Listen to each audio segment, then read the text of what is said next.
So where's 40? This is a question asked by a lot of people. One person in particular, DJ Akademiks. Now it got me wonder. So in this video, we're going to respond to a clip of DJ Akademiks asking that very question, talking about Drake's new project and how Drake's sound actually hasn't been the same, and he thinks it's because of 40. Also got a article from Rolling Stones that I'm not going to read the whole thing. It's pretty long. I'm going to read some excerpts, but it's a very insightful article. And when you go through it, it shows that there is a stark contrast between the two people, Drake and 40, their goals, their aspirations. And it don't mean it can't be cool, but it does make you wonder. It does make you wonder, especially about some of the things that Kendrick said in his diss tracks, right? When he said there's people that don't like your lifestyle. Interesting, man. To make you things that make you go, All right, let's get right into this clip. Apparently, DJ Carnage, aka Gordo, he's been with Drake in Bahamas. Damn, this looks like an AI picture. The way this looks, got the Yamahas there. They're cooking up. Shit, I'm just hoping no honestly never mind vibes. Honestly, like respectfully, I do love honestly never mind, but we need Scorpion Drake right now.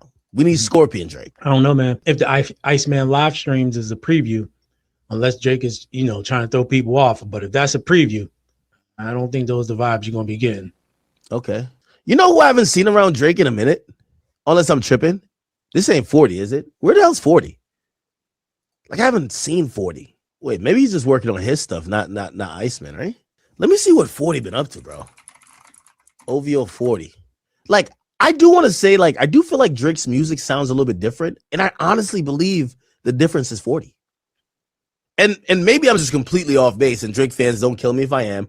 But like, there's certain things that was very profound about Drake's music, like certain pads in terms of production wise, and certain of like, just like blending, and like he had a really unique style that I used to call that Drake style, because when you're that mirrored or tied to a producer / engineer, and someone who has creative vision like 40, like that becomes your sound and style. Yeah, man, I could see that being a thing. That might also explain why we've seen other producers, pictures of the guy from the UK. Remember they had the SA charges, or it was some alleged charges. Anyway, he pretty much got blackballed and changed his name, and a bunch of other people, right? Whether it be Gordo, whoever. We've been hearing everybody's name but 40 out there. So, and I can also see why the sound would change. But here's the thing. While there is something to be said to have a great producer like 40, if the boy is as great as so many people say he is, he should be able to figure that out.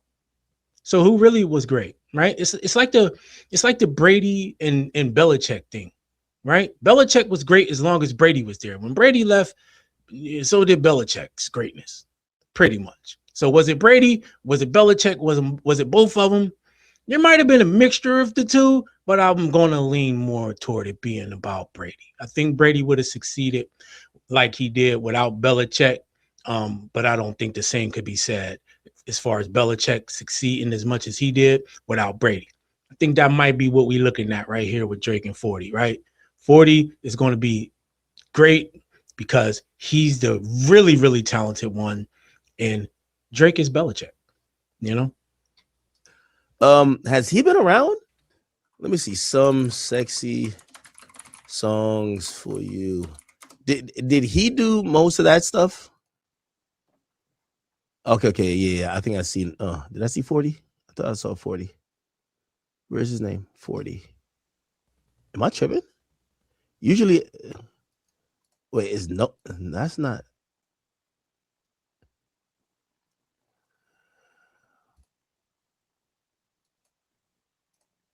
Huh. Maybe he ain't one that had nothing to do with that project. Let me look up his last name. Shebib. And if fans are looking for that old Drake sound, even nostalgic for it, and if that's what they get excited by, they might be in for a letdown.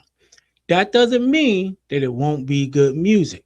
I won't say that. it doesn't mean that. But if people are used to a certain sound and they don't get it, it may cause some unrest. Let's just say may cause some unrest. So I think some of y'all Drake fans might want to prepare maybe for a different sound. Who knows? Maybe he'll. But I also don't think necessarily he should stick to his old sound per se. Maybe a little bit, but he got to show some evolution. How he does that, I'm not going to act like I didn't even know that, but it's a conundrum. He's in a quandary, right? It's like, do I try to reproduce what worked way back when, which was a different time, a different era, different sound, different wave? Do I try to evolve? Do I take risk? Hey man, that's up to him to decide. But I think 40 was more of the visionary when it came to that than Drake. I know. Glasses Malone says that Drake is a savant when it comes to music and sound. I think, to me, what he means when he say that is Drake is good at taking sounds, whether it's Atlanta, taking reference tracks, taking whatever, and kind of making it his own in that way, with a little bit of writing skill. But I think 40 was more of the engineer, no pun intended, behind making those things hits. Knowing how to make them a hit. And even though Drake works with good producers, they're not 40. You know what I mean? So again, Brady Belichick. Which one is Drake? He ain't Brady. I think in this case, 40 was Brady, right? It was all those hits was more because of 40 than it was because of Drake. Look, he can prove us all wrong by just dropping a crazy album. But I'm going by what he has dropped since the battle. And I don't know. Y'all let me know in the comments.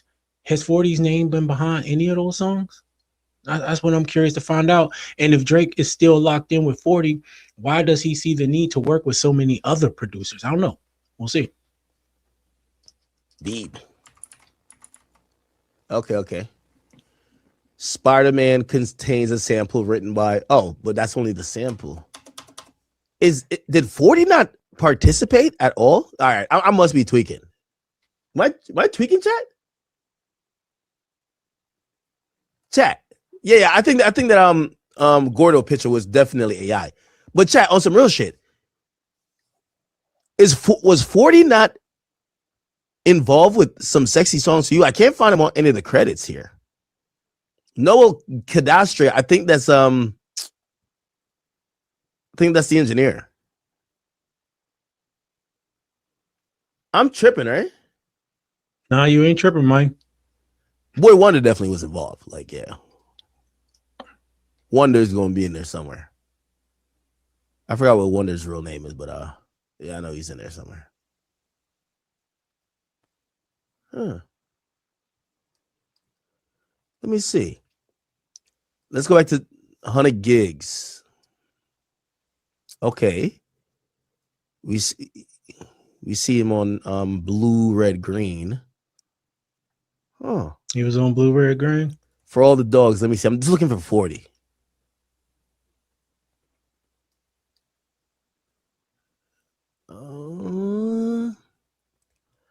Well, he's executive producing all these joints anyway, though, right?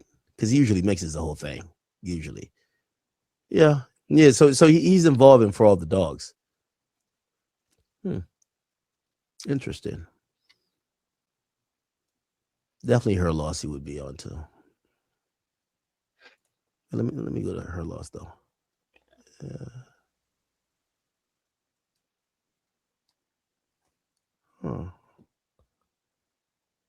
Let me see. I don't know. I think I'm just used to 40 being like really dominant in crafting the sound. Like, I think Certified Lover Boy 40 is all over, right? 100%. Like pretty much every song. Yeah, 40. Yeah, even if he didn't produce the beat, he kind of like adds he adds the Drake flair to everything. Yeah, you see 40's name all over it, even if he's not the main producer. This is Certified Lover Boy. Yeah, we need 40 on this shit. Yeah, we need 40 fucking sprinkled in. Maybe this is also why Drake leaned more into ghostwriter / reference tracks too, because maybe 40 wasn't involved as usual as time went on, right? And so without 40, Drake had to find other ways to kind of get creative and come up with the sounds that he felt the people was looking for. This is interesting stuff, man. Like some type of condiment. Like, yo, he's like pepper, he's like ketchup, he's hot sauce. We need the boy. You feel me? Let me see. Scary Hours 2. Let's look at not Dark Lane demos. Let's go back to not care package.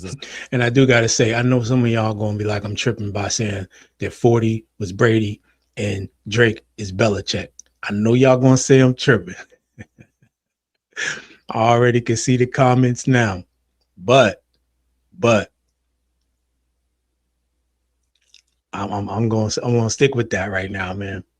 Because if what we seeing, if you roll with this, that 40 was like the main fixture in that early success, and for whatever reason, I don't know the reason, just kind of played less, was less and less involved, and Drake, had to find other producers, other means, other ways to come up with stuff, and the sound and the quality has degraded over time.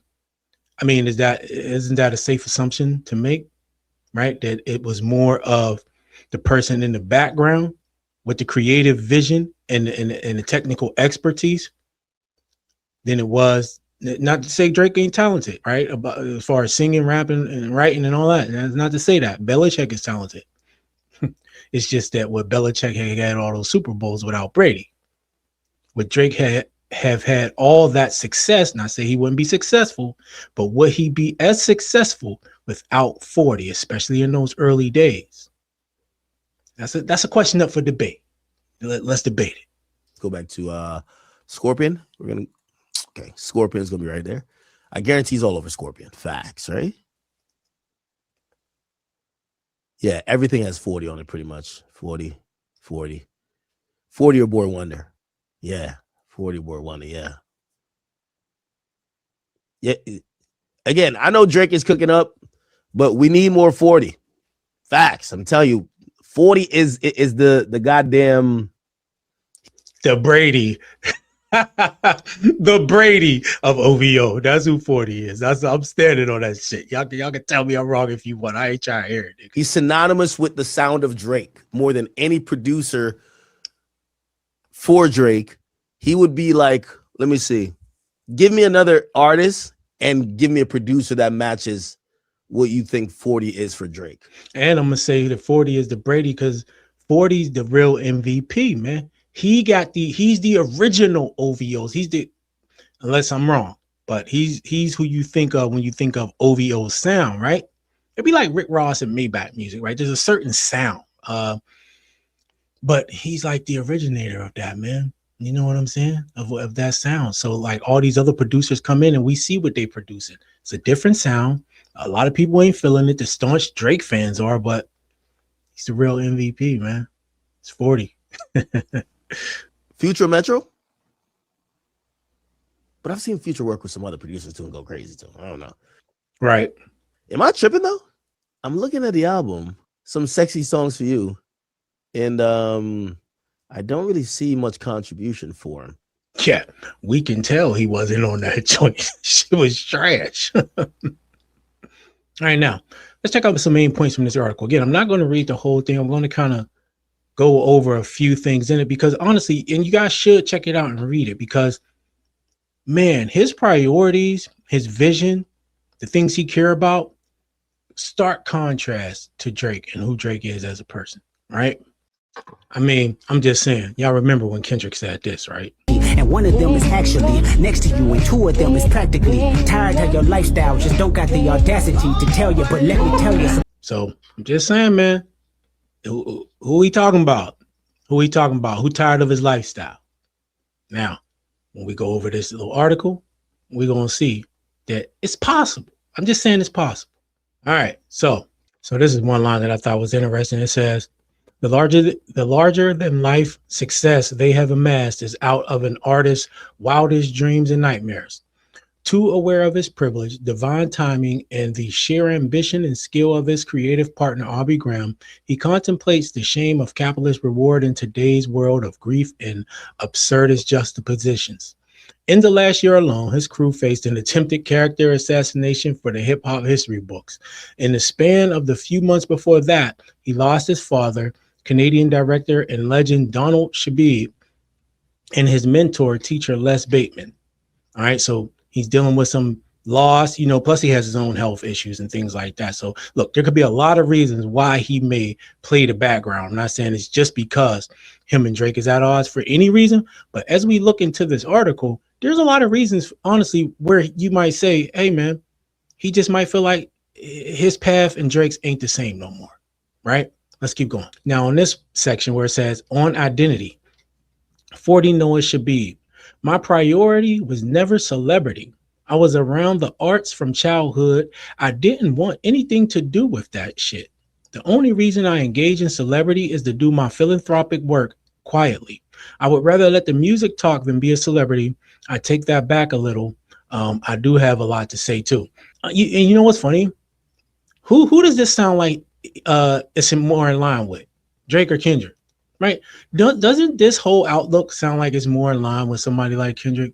And I'm not saying that to mean anything one way or another. I do just find it really, really interesting that someone with such a divergent worldview would team up with Drake, I guess. I mean, I guess things just happen. But again, these could be reasons. Because,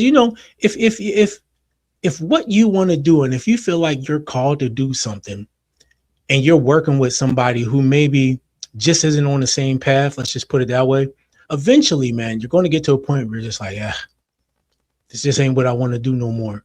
And this person, that's what they want to do. That's where they stuck at. They in that lane. And you can have a peaceful parting, so to speak, right? I'm not saying that's the case here, but just think about what he's saying here. His priority was never celebrity, but Drake's priority is celebrity. Everything about it, everything he does. It's more like a politician, right? Image is everything at all costs. Listen to what he says here. Is that why you're in the studio all day? He say there's a form of erasure with success that is not to be self-indulgent. And that is not to be self-indulgent. There's a form of erasure with success, and that is not to be self-indulgent. You sacrifice personal freedoms for public consumption, and I wasn't down for that. And I wasn't down for all that. I have received so much from the work I've put in, of course. In celebrity, a person can lose who they really are, and I never wanted that. I wanted to be myself and fulfill my role. I'm not worried about credit at this point. I just want to execute everything I do at a high level. I reap the benefit of Drake carrying the burden of celebrity because of my proximity to him, the benefit of his sacrifices, albeit those come with incredible perks. And that's all fine too, right? I ain't got no problem with that. And also, maybe even getting pulled into that battle with Pusha T kind of took a toll on 40, where he's like, man, I don't want to be a part of this. But again, it's the mindset where, you don't mind being in the background or nothing like that. But maybe if the person who you're working with, maybe if the things that they're doing and their actions continue to cause you to be kind of pulled into the forefront or put into a spotlight you don't want to be in front of, et cetera, maybe eventually you just like, man, this just ain't for me. I'm going to have to kind of step back, maybe find, you know what I'm saying? And especially if you have other passions, other things you're concerned about. Now, this section right here is kind of important too. Says on grief, 40 spent the majority of 2024 processing grief. He spent a lot of time in further isolation, changing his life. He downsized his personal life, then moved back into the city, leaving that infamous house by the lake Drake immortalized on Sacrifices off More Life. My apartment is bare. I'm still slowly transitioning into this space. All my clothes are in storage, he says, while getting his hair cut in his living room. I'm not complaining. I mean, how can I? He retorts in a guilt only an Arab man carries around with him. His infamous Murakami piano sits opposite a retina painting. Relics from his recent trip to Lebanon are all over the place. With the view of the city, you can tell Noah is back to his city roots after years of grinding away at the landscape of music. I miss the city, he says, looking out his window. And maybe this explains a lot of why he may have not been as involved last year, just dealing with grief, dealing with his own issues. Could have been why he wanted to step back. Now think about this. This is more about the grief. I want to first acknowledge, and this is Narcy, I want to first acknowledge those who are not in the physical with us, your father and Les, the Palestinian children we have witnessed perish. I think it's important we take a moment to think about them all. We pause again in silence. I burn my pocket Palo Santo. 40. The grief was insurmountable. There was nothing else I could really do. Narcy, what do you mean? 40. I was so distraught. The images, the videos from Gaza, I started watching it with my father. Then he died on November 5th. I spent that first month with him watching it. Then he left us. My world crumbled in a lot of ways. I couldn't do anything. I had a lot of work through. I had a lot to work through to understand how to move forward comfortably and ethically. Then I met, I don't know how to say that name, at a friend's dinner, and she was saying, I'm out here alone. Nemesis? Is that how you say it? Maybe Nemesis? It just hit me. This is it. I told her the door is open for you. The door is open for you here, and the rest is history or her story. Narcy, in a way, we talk about needing new tools outside of the old ways of protesting or fighting the flood of injustice around us. Nima, in a way, is part of that change. Of all artists that came out, the diaspora, I feel like she's the one. She's the change. 40. So proud of her. She has the vision, and it's really all I could do for community. My strength is music and spaces I've opened up. It was a necessity to work on her album culturally. Narcy, early on, you and Drake signed the ceasefire list. Tell me how that came about. 40, a friend came to me and asked me if I wanted to sign, and I said, of course. He asked Drake, he asked if Drake would, and I went to talk to him and the team. That simple, really. Narcy, do you think your stance on Palestine created any friction for you personally in your career? 40, no. I protect myself in all spaces very well. That was a lifelong journey to learn how. I was mindful of that.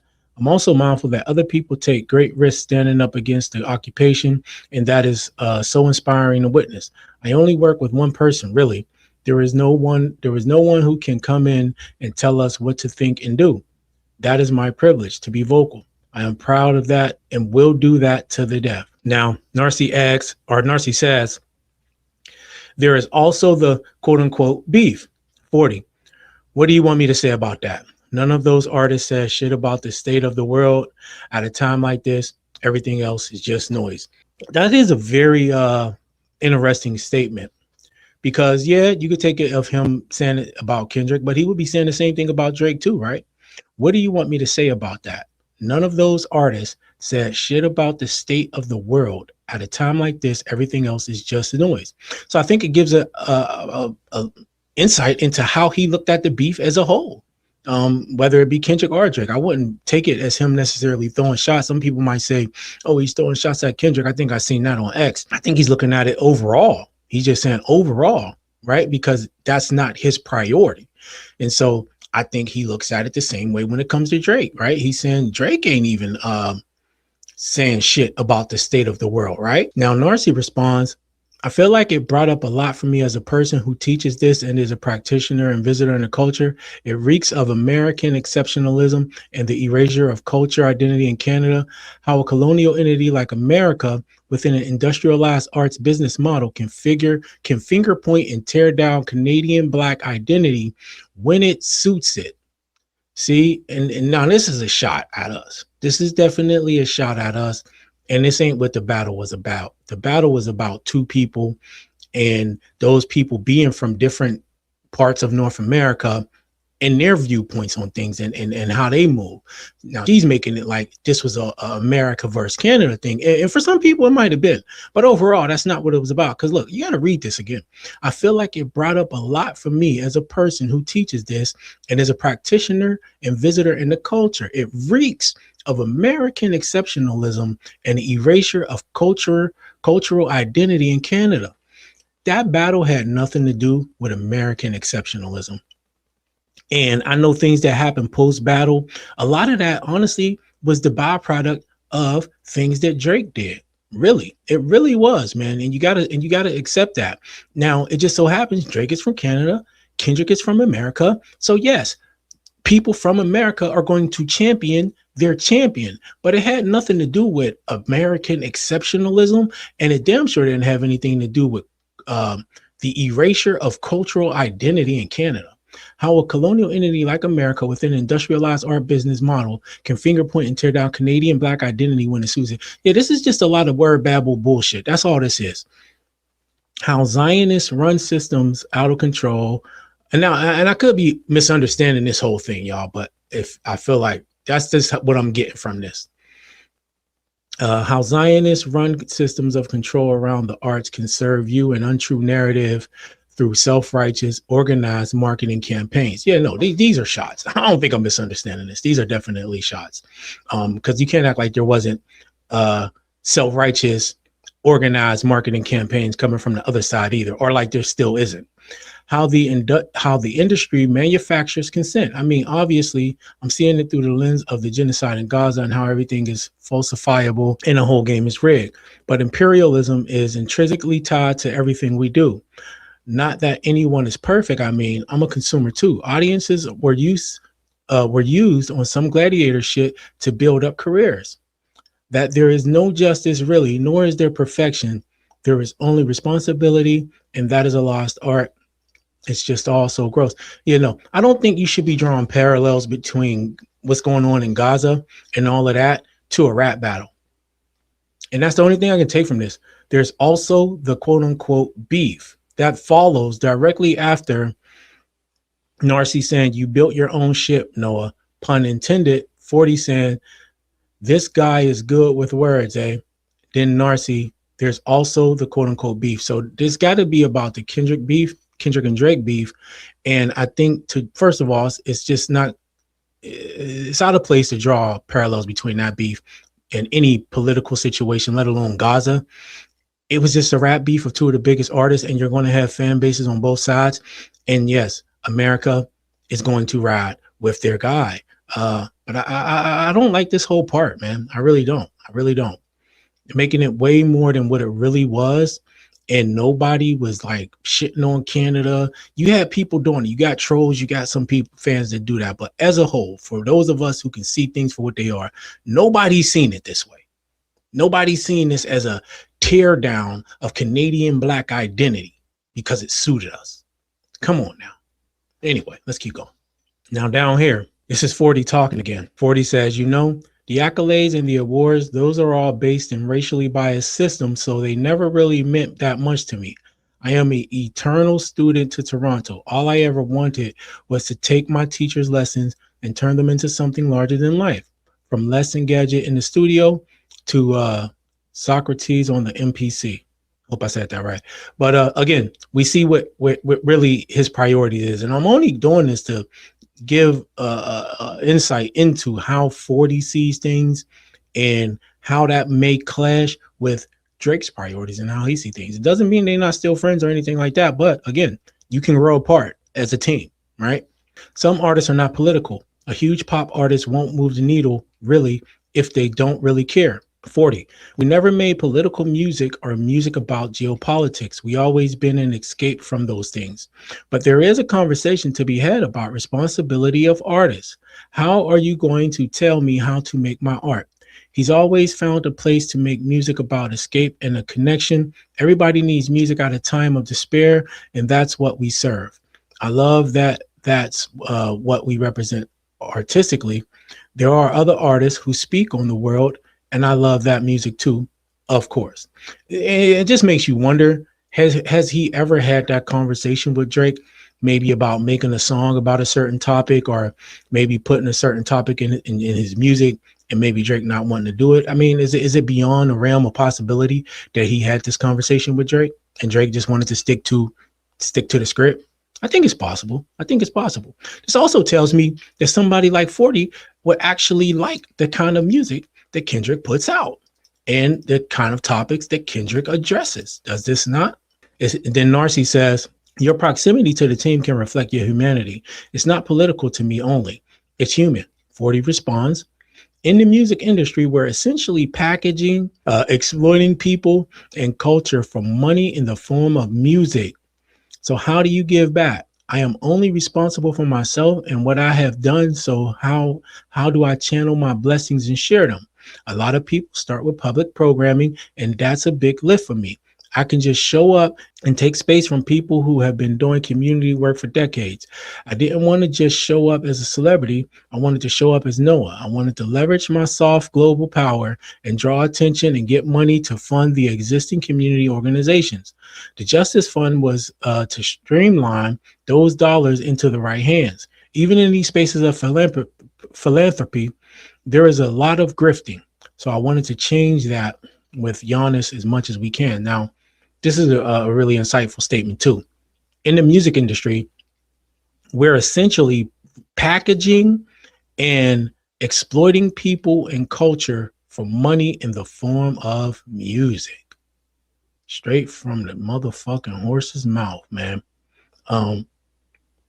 So when people talk about Kendrick saying that Drake is a colonizer, and then people will say this about Kendrick too, but I think this is as crazy to say this statement after the battle, after the accusations that was leveled at your homie, and essentially to admit that, yeah, it's all true. It's all true. We were colonizing people, man. We were colonizing areas, right? Music and shit. In the music industry, we're essentially packaging, exploiting people and the culture for money in the form of music. I don't think that's all artists though, but yeah, he essentially just stamped what Kendrick said. All right, look, I'm gonna end that there, man. Video been long enough, but that article, there's a lot in there. That was really just a snapshot of everything in the article, but I think it was enough to give y'all a understanding of more of an understanding, those who don't know, of 40's priorities and how those stand in stark contrast to Drake's priorities, and how you can maybe see where with his tragedy, with the way he sees the world, why people can grow apart. I mean, and this is a legit conversation to have, because he hasn't been as present. Again, there could be a lot of reasons. I'm not saying they fell out. They could just be growing apart. And if that's the case, what does that mean for any future success Drake is looking to have, let alone breaking Kendrick's tour record? I don't know, man. What do y'all think about this? That was a very insightful article, man. Some of the things he said in there actually back up what Kendrick said. And I find it funny that Kendrick made those statements that I pointed out in the song when he said, and he said one of them is actually next to you, and two of them is practically tired of your lifestyle. Was one of those people 40? Didn't Pusha T say he got the info he had from 40 about Adonis? Did that always like rub Drake the wrong way? A lot going on, man. But y'all let me know what y'all think about this in the comment section. Hit the like button, subscribe to the channel. I'll see you in the next one.